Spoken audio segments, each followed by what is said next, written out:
আমি কম বয়সেই স্বামী হারিয়েছি। দেশের জন্য জিয়াউর রহমান জীবন দিয়েছে। দলের নেতাকর্মীদের দাবিতে গণতন্ত্র প্রতিষ্ঠায় রাজনীতির বিপদ সংকুল পথে মা বাড়িয়েছে। আরামায়েশ, সুখ শান্তি ও নিস্তরঙ্গ জীবন বিসর্জন দিয়েছে। আমার প্রিয় দেশবাসী আমাকে তার প্রতিদান দিয়েছে অপরিমেয় ভালোবাসা। প্রতিবারের নির্বাচনে 5টি করে আসনে পর্যন্ত তারা আমাকে নির্বাচিত করেছে। কোন নির্বাচনে প্রার্থী হয়ে আজ পর্যন্ত আমি পরাজিত হইনি। জনগণের সমর্থনে বাংলাদেশের প্রথম নারী প্রধানমন্ত্রী হওয়ার গৌরব আমি অর্জন করেছি। 3বার তারা আমাকে প্রধানমন্ত্রী করেছেন।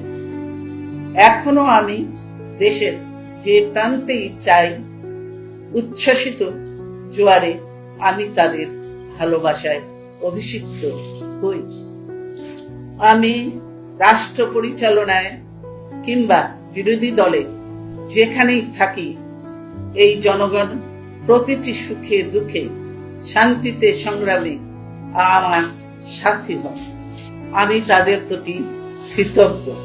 রাজনীতির অঙ্গনে পা রাখার পর থেকে আমি জনগণকে যতটা সময় দিয়েছি, পরিবার ও সন্তানদের ততটা সময় দিতে পারিনি। কারাগার থাকতে আমি আমার মাকে হারিয়েছি। অফিসে অবরুদ্ধ থাকা অবস্থায় আমি একটি সন্তান হারিয়েছি। আরেকটি সন্তান নির্যাতনে পঙ্গু হয়ে দূর দেশে এখনো চিকিৎসাধীন। আমার এই স্বজনহীন জীবনেও দেশবাসী আমার স্বজন। আল্লাহ আমার একমাত্র ভরসা। আমি যেমন থাকি, যেখানেই থাকি, যতক্ষণ বেঁচে থাকবো দেশবাসীকে ছেড়ে যাব না। প্রিয় দেশবাসীর প্রতি আমার আবেদন, আমাকে আপনাদের থেকে বিচ্ছিন্ন করার চেষ্টা হলেও বিশ্বাস করবেন আমি আপনাদের সঙ্গেই আছি।